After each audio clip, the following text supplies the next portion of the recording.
¿Cuáles serían los 3 temas pendientes en la gestión de transporte de Montevideo?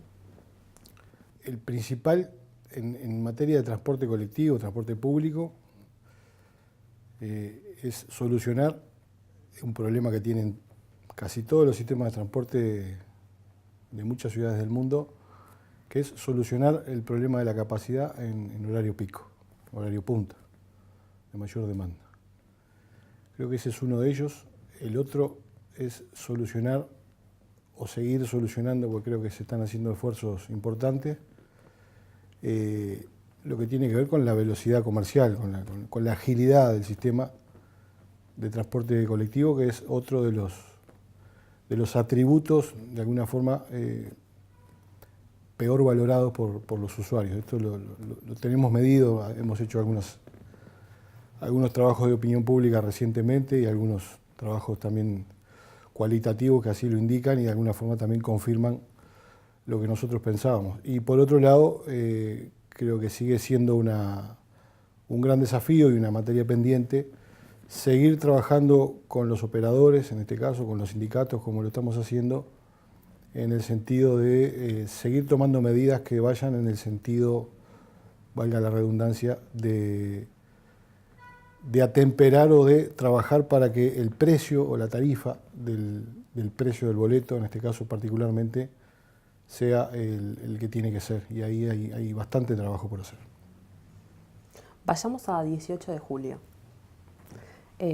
¿Cómo se puede lograr un transporte más fluido en 18 de julio? Bueno, precisamente estamos enfocados dentro de los proyectos que tenemos, algunos de ellos en ejecución y otros en etapa de planificación todavía.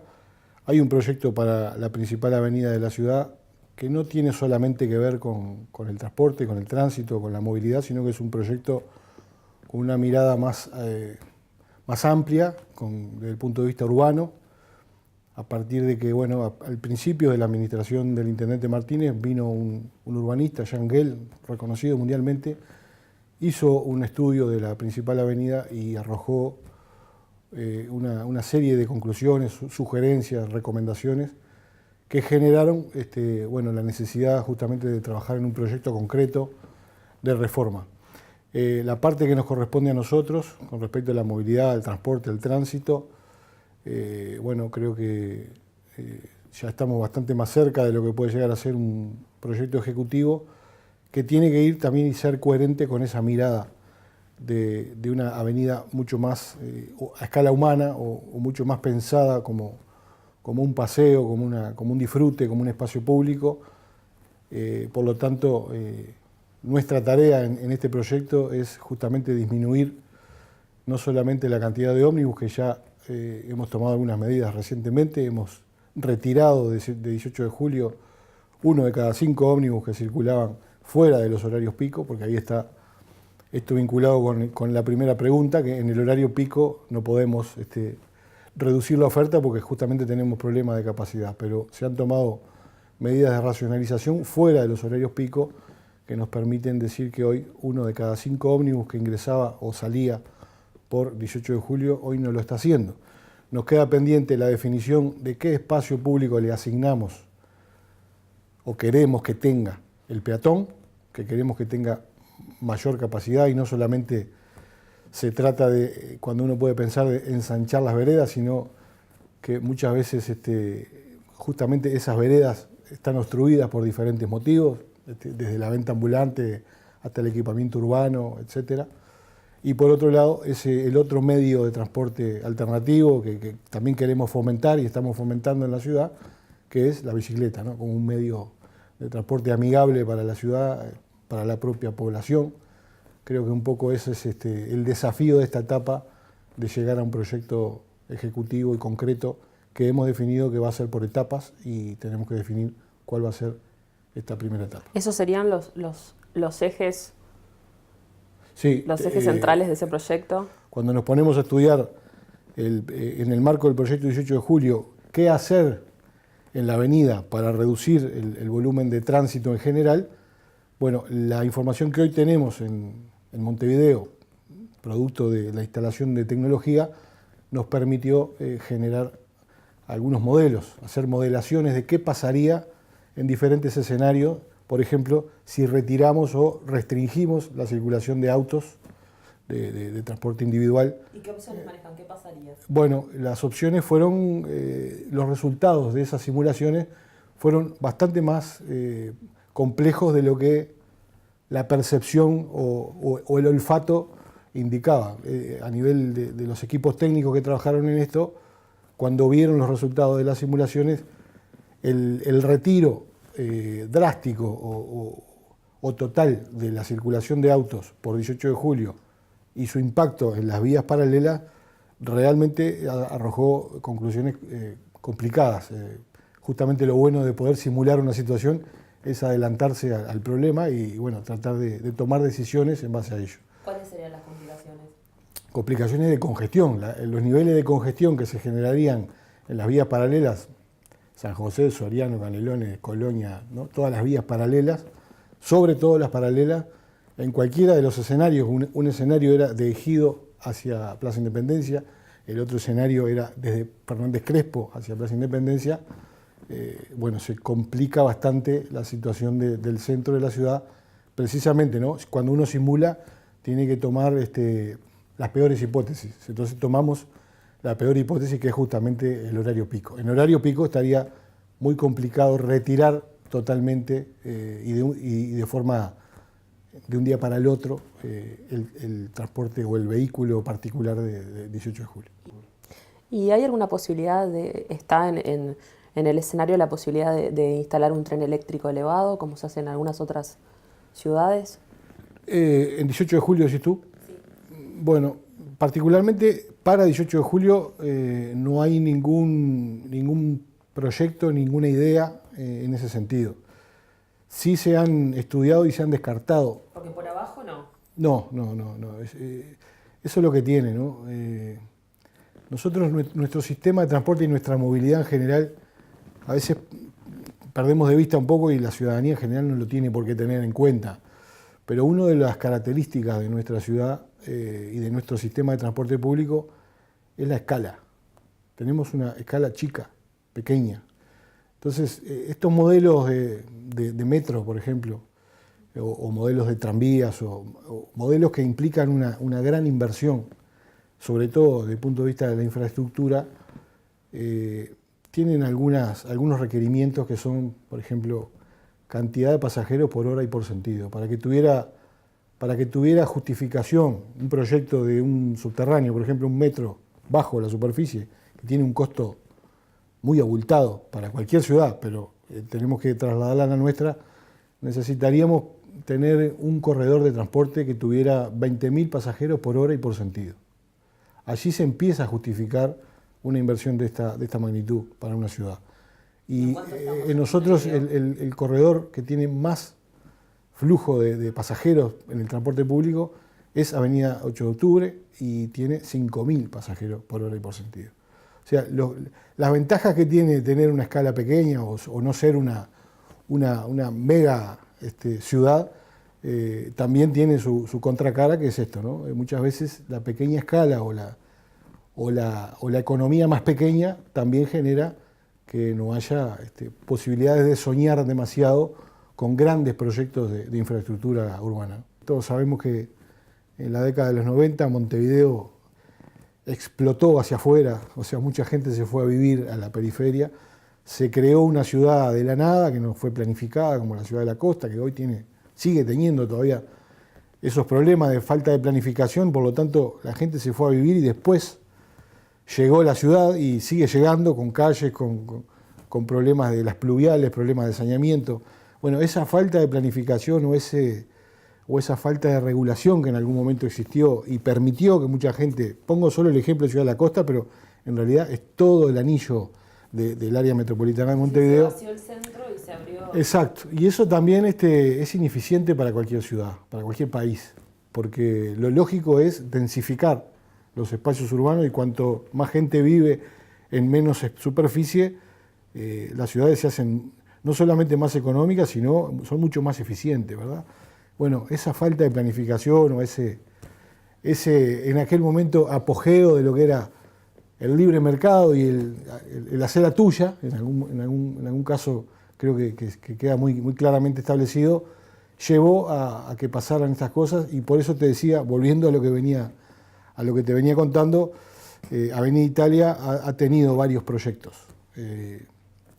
De tren elevado es la primera vez que escucho, o por lo menos que lo haya podido estudiar, pero han habido proyectos solamente para autos, una autovía que se pagaba con peaje. Bueno, han habido proyectos de tranvía para circular por el carril central. Yo creo que hay que seguir mirando lo que es Avenida Italia y Giannatasio, todo ese corredor metropolitano, pero también está, por otro lado, esa contradicción que se puede llegar a generar, es que si generamos demasiadas facilidades estamos yendo en el camino contrario del que tenemos que ir, que es densificar la ciudad. Y en el mundo, en ciudades con características como Montevideo, ¿cómo se ha resuelto esto de poca escala, pero la necesidad de un transporte más fluido? Bueno, yo creo que tenemos... ¿O nadie lo resolvió todavía? Las comparaciones son odiosas, ¿no? Porque cada uno siempre tiene sus características, pero ciudades similares a la nuestra en población y en superficie, como Porto Alegre, por ejemplo, las cuestiones se resuelven con buenos sistemas de transporte, con sistemas de BRT, como se intentó llevar adelante en Montevideo, y tuvo algunos errores y algunos problemas importantes en el momento de su implantación, como fue el corredor Garzón. Luego el corredor General Flores funcionó relativamente mejor, pero allí también pesó mucho la idiosincrasia de los montevideanos, y en estos sistemas masivos, de transporte masivo, lo que se requiere es que la gente se acostumbre o incorpore la modalidad de transbordo voluntario, mucho más de lo que después pasa en la realidad, porque cuando vamos, ahora que estamos recorriendo muchos barrios de la periferia, y cuando planteamos las soluciones de transporte, le decimos a los vecinos que una herramienta fantástica que tiene nuestro sistema es que, en base a la tecnología, hoy tenemos el boleto 1 hora, el boleto 2 horas, que nos permite combinar líneas y aprovechar mucho mejor la oferta de transporte. La gente nos dice que sí, pero en el momento que lo vas a implantar, empiezan las resistencias a tener que bajarse de un ómnibus a subirse a otro. Un poco eso fue lo que creo que fue uno de los motivos por los cuales también algunas experiencias no fueron todo lo exitosas que deberían haber sido, pero no estamos en condiciones de inventar la rueda. O sea, ciudades similares a las nuestras han resuelto mucho mejor los problemas de transporte con un buen sistema de transporte en superficie, vamos a decir, sin necesidad de hacer esas grandes inversiones en infraestructura, porque no tenemos no tenemos esa escala o esa cantidad o esa demanda de pasajeros que amerita otro tipo de solución. Y en las horas pico, ¿qué es porque por lo que veo ahí es donde no está faltando una solución, ¿no? Sí, exacto. Ahí también te lo comentaba hoy, el problema de la hora pico es un problema en el mundo. En el mundo desarrollado incluso, uno hoy por hoy tiene la facilidad de internet, puede mirar los problemas que hay en hora pico en el metro de Japón o en muchos lugares del mundo existe este problema de la falta de capacidad en la hora pico. Ahora, cuando uno tiene ese problema, pero se sabe que el viaje es corto o es ágil, el usuario no se complica tanto o no le molesta tanto esa cierta falta de capacidad.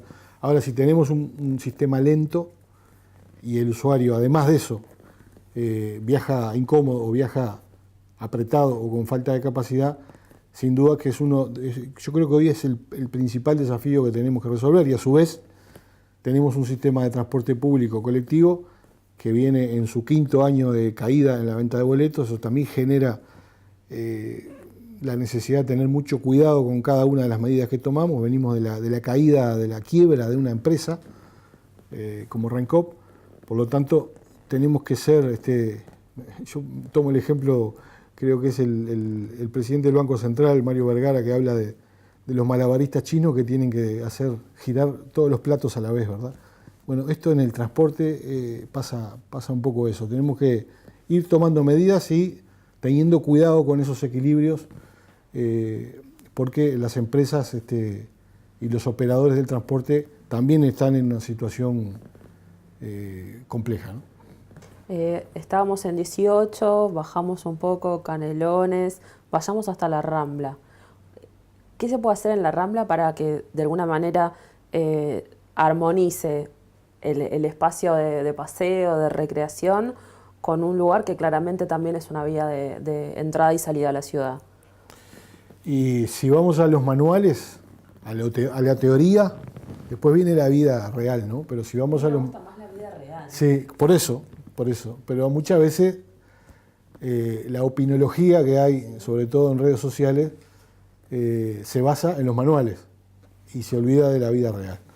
La definición de la Rambla como vía de tránsito rápido o vía de ingreso y salida de la ciudad ha sido un proceso natural histórico, ¿no? Uno no puede de un día para el otro cambiar ese perfil. También tenemos que tener en cuenta que en los últimos 10 años duplicamos el parque automotor, hablando en números gruesos. Y toda esa cantidad de autos que hoy circulan en la ciudad y que no circulaban, tienen que se tiene que gestionar el tránsito, porque por más voluntarismo que le pongamos, la gente va a seguir utilizando el auto, y lo que estamos planteando nosotros es empezar a hacer un uso responsable de ese auto, sobre todo del vehículo particular. La Rambla hace muchos años que en la planificación de la ciudad se debate si debería ser un paseo público o debe ser una vía de acceso y salida de la ciudad. Yo creo que hemos ido encontrando un punto de equilibrio que nunca es perfecto, pero creo que la Rambla de Montevideo hoy, incluso con algunas medidas recientemente, en el día de ayer, que estuvimos adoptando con respecto a las velocidades máximas, y con esta herramienta que yo te comentaba, que creo que es fantástica. Yo realmente, uno a veces se enamora de lo que está haciendo, pero yo creo que el Centro de Gestión de Movilidad ha cambiado notoriamente nuestra forma de conducir, y yo creo que hoy la Rambla se ha transformado mucho más, o se está pareciendo mucho más a la Rambla de Montevideo que todos queremos y soñamos. Creo que le falta en algunos tramos todavía una solución física y una solución desde el punto de vista de la ingeniería para que pueda también ser utilizada mucho más por las bicicletas. ¿En qué tramos? Bueno, básicamente la dificultad más importante es en el tramo de Positos, ¿verdad? Lo que va desde 21 de septiembre hasta el Quibón. Allí es donde todavía se sigue estudiando cuál es la solución para las bicicletas, porque bueno, tenemos una senda peatonal allí que bueno, no está muy bien definida si las bicicletas deben ir por ahí o no. Se comparte el espacio de la acera entre bicicletas, pero que también son vehículos, y los peatones. Eso genera problemas de inseguridad, problemas de reclamo, pero tampoco tenemos todavía el espacio destinado en la calzada, que sería lo lógico. Pongo un ejemplo: la ciudad de Río de Janeiro tiene ciclovías en la propia Rambla de Copacabana. Ciclovías que van en doble sentido. Eso también genera su problemática de la seguridad vial, porque la gente cuando va a cruzar mira para un lado y no mira para el otro, y eso también genera... O sea, cada cuestión que empezamos a analizar siempre tiene sus complejidades. Yo creo que la Rambla hoy, con esto de haber podido calmar el tránsito, que hoy es un hecho, lo tenemos, además de la percepción que todos tenemos datos que reflejan que hemos calmado el tránsito y lo hemos homogeneizado. Se circula mucho más en pelotón, como se dice, ¿verdad? Todos juntos a la misma velocidad y con onda verde en el ingreso y en la salida. Yo creo que por ahí es, no solo para la Rambla, lo digo porque me preguntaste por la Rambla de Montevideo, pero creo que en realidad es uno de los objetivos es calmar el tránsito. ¿Qué datos tiene concretos a partir del Centro de Gestión de Movilidad de cómo ha mejorado el tránsito en la Rambla? Bueno, en los tiempos de viaje hemos llegado, depende bastante, porque en hora pico es bastante menos, anda en un 10, en un 12% de reducción del tiempo de viaje. Llegamos a 30 y pico % de reducción del tiempo de viaje fuera de los horarios pico. Yo creo que eso va a continuar mejorando, entre otras cosas porque estamos enfocados en esto que te comentaba, ¿no? No va a ser inmediato ni de un día para el otro, va a ser un proceso como todos los cambios culturales. Yo creo que en la medida que todos empecemos a pensar en la ciudad un poco más en clave colectiva y no tanto individual, creo que vamos a comenzar a darnos cuenta, como ya pasó en otras ciudades del mundo, que pasaron por estos procesos de gran motorización hace 20, 25 años en las ciudades, sobre todo las ciudades europeas, que llegaron a la conclusión de que el automóvil particular es un bien de uso, de servicio, que tiene una cantidad de ventajas, pero que si todos lo usamos todos los días para todos nuestros movimientos y además lo usamos una persona por auto, lo transformamos en ineficiente, porque cada auto que se incorpora, cuando uno se incorpora a una vía congestionada, no se está dando cuenta, no está sacando la cuenta de lo que está colaborando a esa congestión, ¿no? Lo miramos individualmente. Creo que justamente que otros países hayan pasado por esto antes que nosotros nos ayuda a tomar lecciones aprendidas y a no cometer los mismos errores. Otros países fueron por el lado de aumentar y aumentar y aumentar la capacidad. Autopistas, autovías, calles que se ensanchaban. Quedó comprobado que cuanto más ensanchás las calles, más autos hay y por lo tanto es un círculo vicioso que la solución no es ensanchar ni agrandar siempre, ¿no? Hay casos que sí, pero como medida general o como política general, nosotros por lo menos estamos convencidos de que tenemos que ir por el lado de una movilidad sostenible y de que todos empecemos a hacer ese cambio de conducta y a empezar a evaluar cómo nos movemos diariamente, y estamos seguros que a partir de ahí mucha gente va a empezar a sacar otras conclusiones y vamos a ir en un proceso que no va a ser necesario seguir pensando en el problema en el problema de la congestión como un problema de la ciudad, ¿no? ¿Y el Centro de Gestión de Movilidad generó alguna mejora en las horas pico en la Rambla? Generó este 10 o 12%. El descenso era fuera de los horarios pico. No, un descenso más importante y en el horario pico también se generó. Todo esto que te estoy diciendo está publicado, no soy bueno de reteniendo cifras, pero recuerdo... ¿En menor cantidad en las horas pico? Entre un 10 y un 12 en las horas pico y llegamos hasta 30, 30 y pico fuera de los horarios pico en los tiempos de viaje, ¿no? Lo que me dijiste sobre la seguridad vial, que ni siquiera llegué a desarrollar, bueno, ahí tenemos resultados para nosotros fantásticos, ¿no? Cuando analizamos los corredores en donde está hoy operando la fiscalización móvil, cuando analizamos Avenida Italia, Rivera y La Rambla, que son un poco el foco. Sí, son un poco lo más visible, lo que más, donde tenemos más datos para analizar. La siniestralidad vial en Avenida Italia se redujo en un 60%. Estamos hablando cuando hablamos de siniestros, hablamos de, como le dice la gente, accidentes con lesionados, ¿verdad? Si no se consideran siniestros, no están en la estadística. Cuando hay choques simples, no están en la estadística. Cuando hablamos de eso, estamos hablando de porcentajes de reducción de más del 50%. En la calle Rivera, más de un 80%. Entonces, a partir del Centro de Gestión de Movilidad y de la parte que le corresponde al Centro de Gestión, que es la fiscalización móvil. Acá tampoco estamos inventando nada, estamos aplicando lo que aplicaron otros países hace muchos años. Y con esos buenos resultados en la Rambla, ¿la posibilidad de aplicar la onda verde en 18 de julio no la manejan? Sí, sí.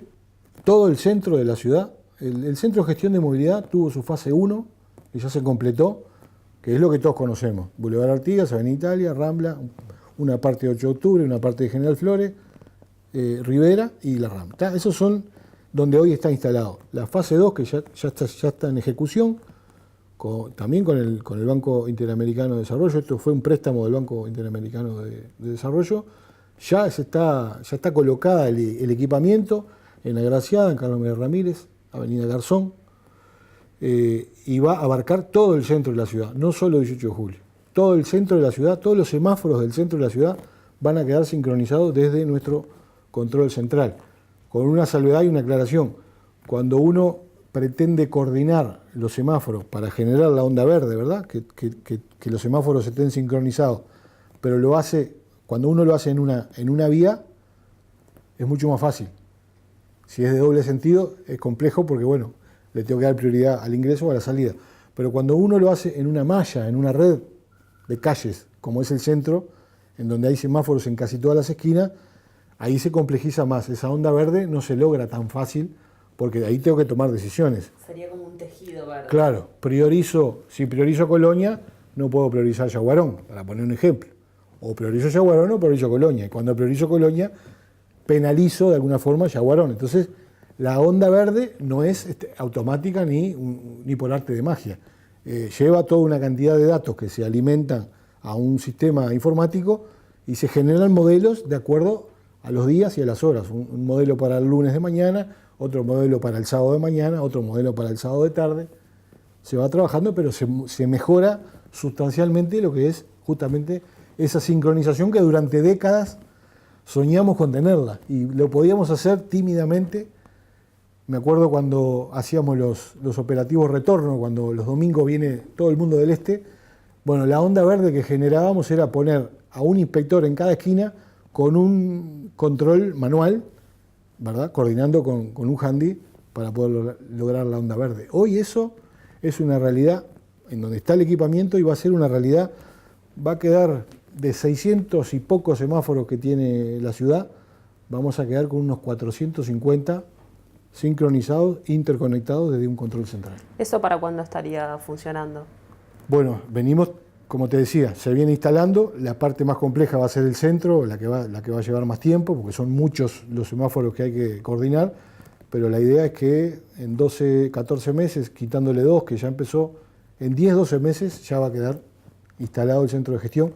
No sé si te dije, pero incluye también los accesos a Montevideo, Ruta 1 y Ruta 5 por los accesos, que es una vía muy importante de ingreso a la ciudad, no solamente de personas, sino sobre todo de mucha carga, muchos camiones de carga, también van a quedar incluidos en el centro de gestión, con los avisos, con la mensajería que los usuarios pueden ver, cómo está la vía, si conviene desviarse, si conviene, bueno, una cantidad de prestaciones que nos está dando el centro de gestión.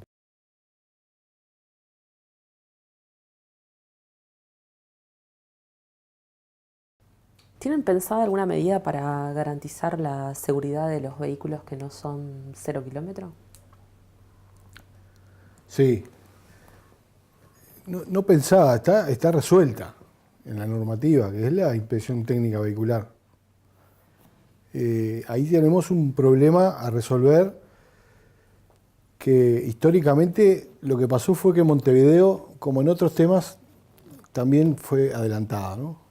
Montevideo se adelantó en el casco, se adelantó en el cinturón de seguridad, cuando no había una política, si se quiere, por lo menos coordinada a nivel nacional. Con la inspección técnica pasó lo mismo. Fue la primera ciudad que comenzó a exigir la inspección técnica vehicular y está comprobado, tampoco en esto podemos inventar la rueda, está comprobado que es la medida más efectiva para mejorar la seguridad vial y la seguridad de los vehículos en general.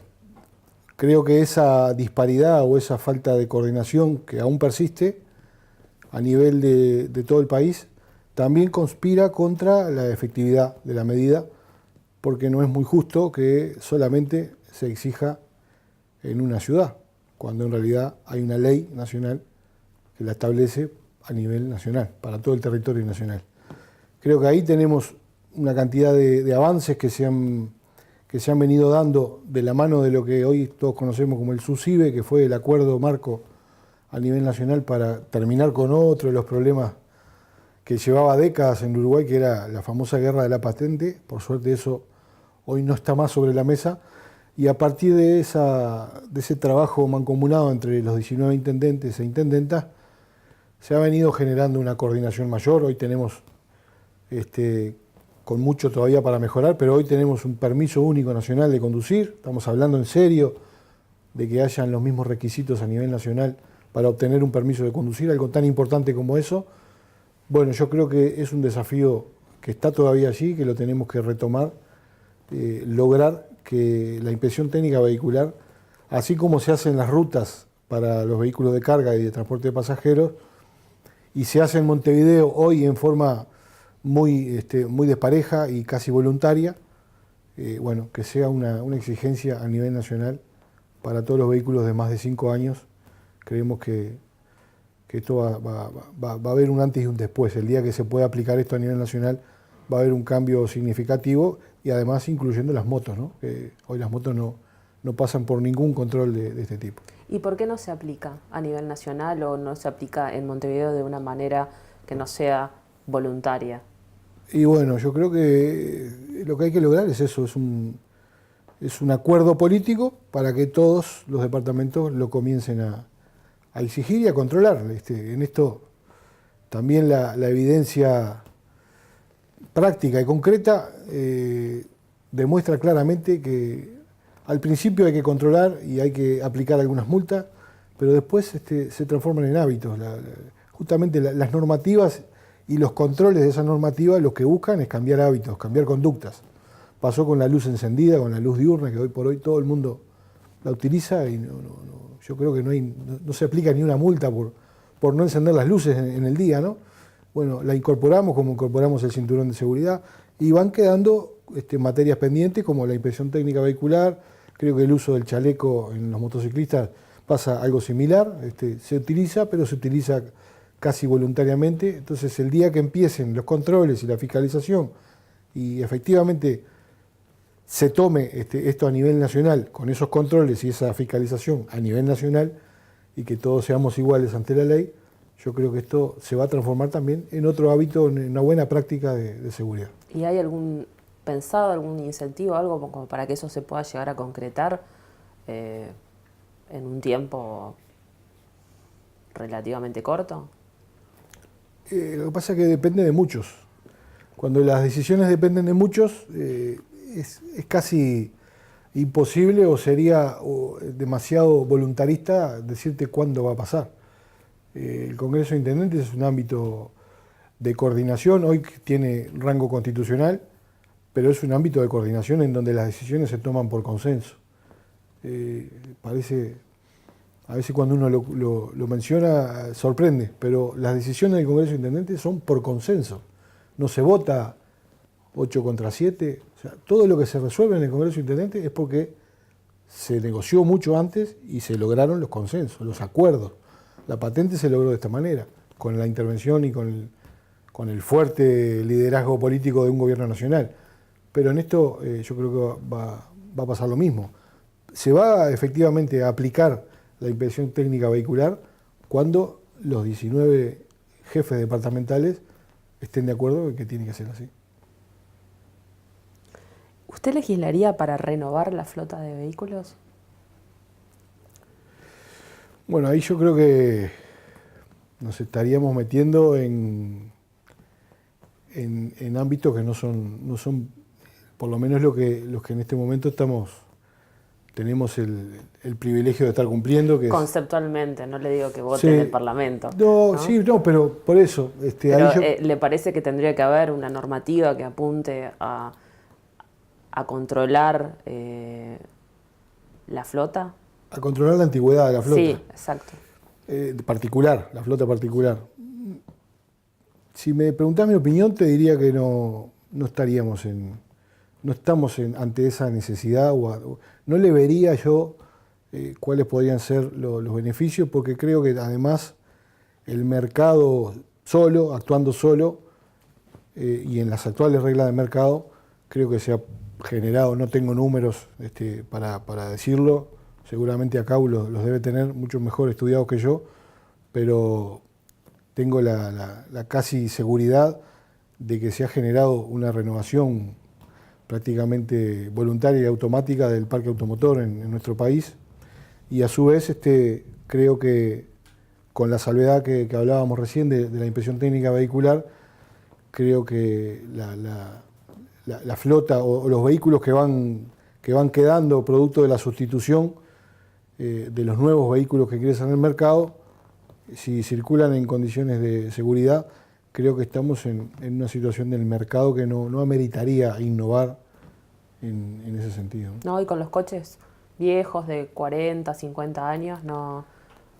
Bueno, ahí yo sí, obviamente que no voy a... Para regular de alguna manera. Sí, no voy a poner no podría cuestionar que los vehículos más modernos son más seguros, eso está demostrado, ¿no? Evidentemente.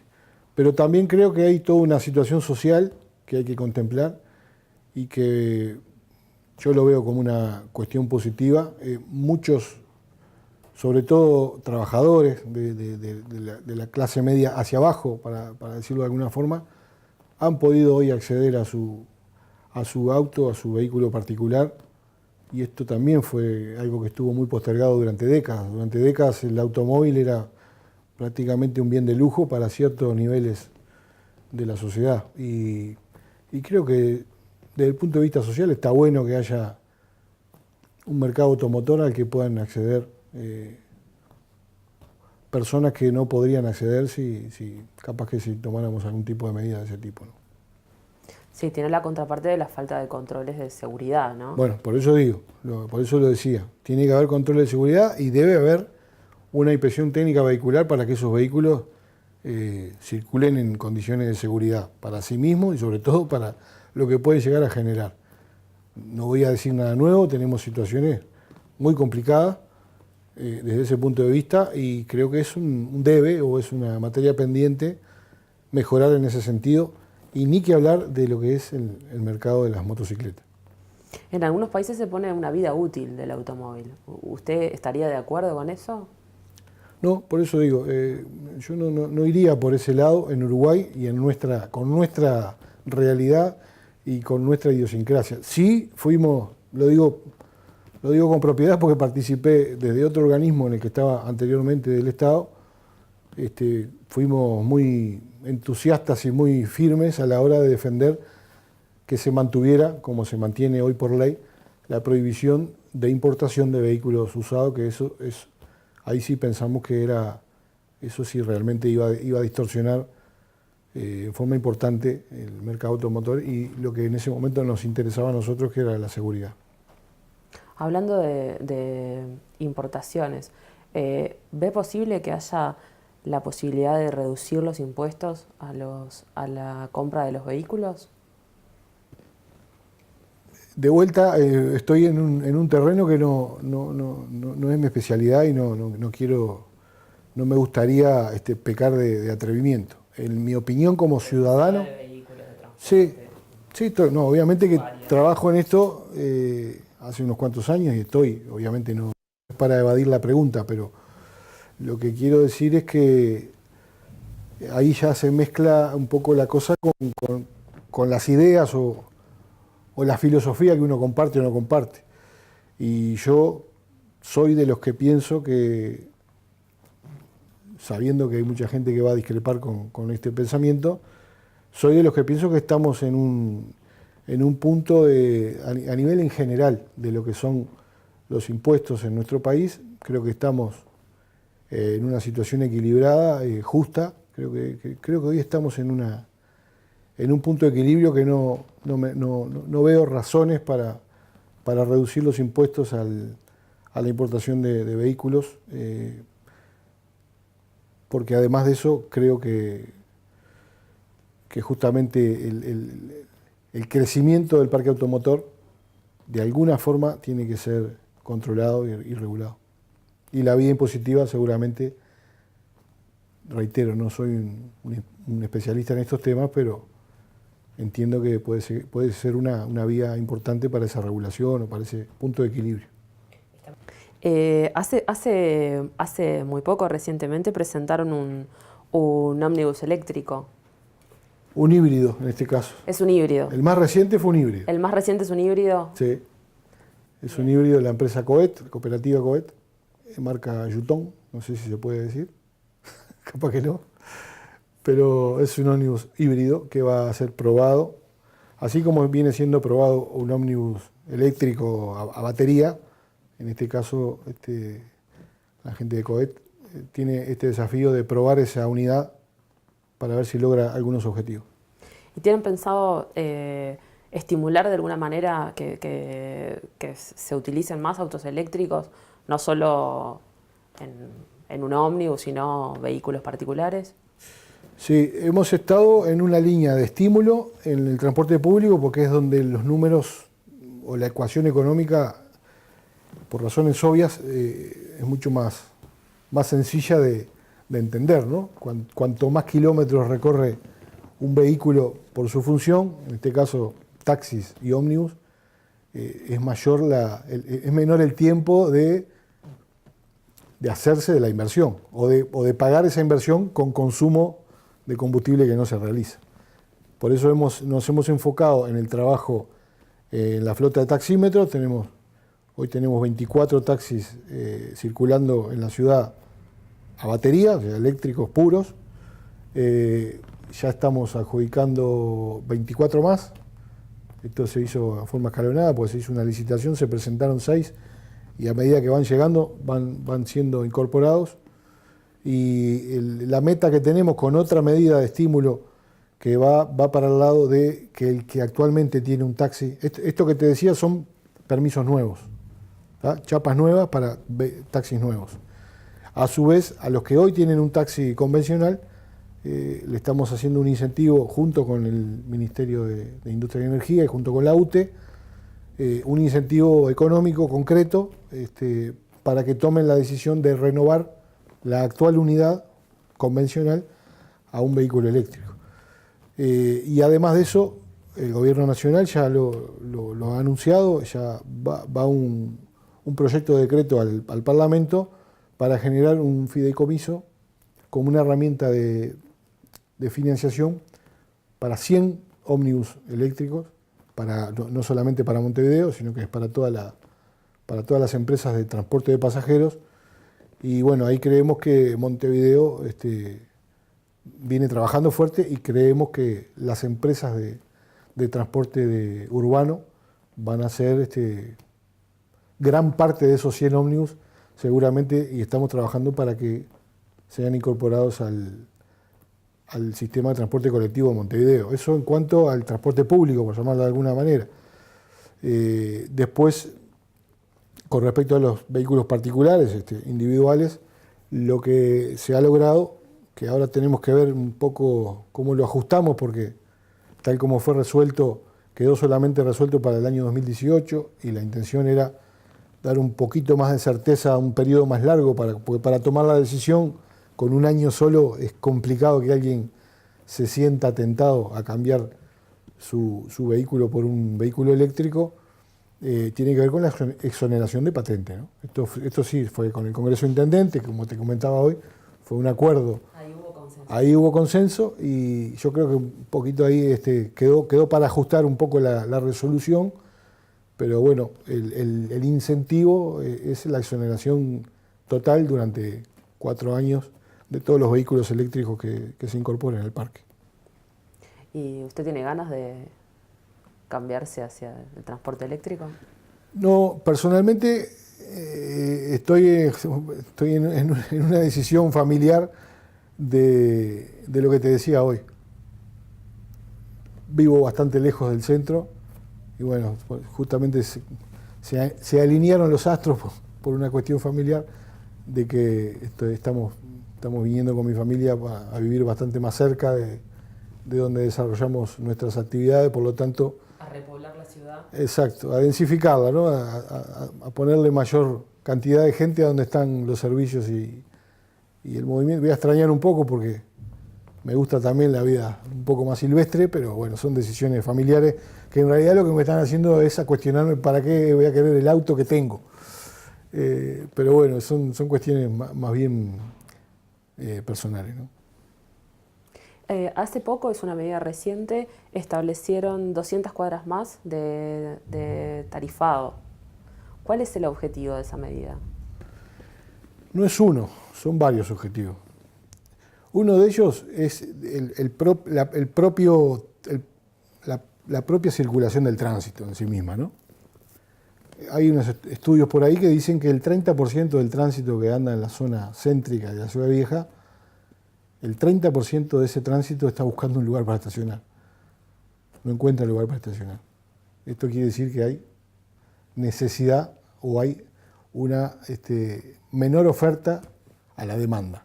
Por lo tanto, tenemos que generar más lugares para estacionar en la vía pública. También están los estacionamientos fuera de la vía pública, que creo que también están bastante saturados, ¿no? Estamos hablando de las áreas centrales. Entonces, uno de los objetivos es generar más lugares para poder estacionar y para que haya más espacio, si se quiere, para poder estacionar. Por otro lado,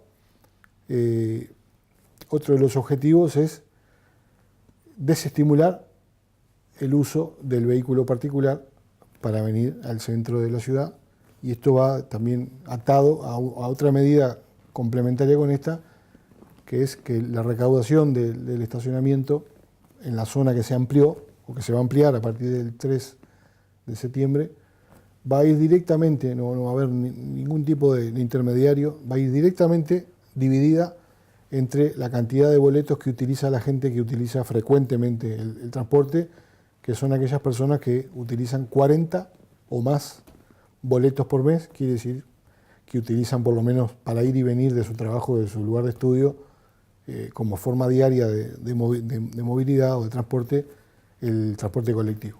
Se les va a recargar las tarjetas. Se les va a hacer un reintegro en su tarjeta cuando la persona utiliza la recarga, cuando le recarga dinero, ahí sí, cuando vaya a recargar, va a tener un crédito a favor de determinado monto que va a ser todos los meses distinto, porque hay que hacer el cálculo mensual. Y para el caso de las personas que utilizan la modalidad de postpago, o sea que tienen asociada su tarjeta STM con su tarjeta de crédito, le vamos a hacer un crédito a la tarjeta de crédito de esa persona.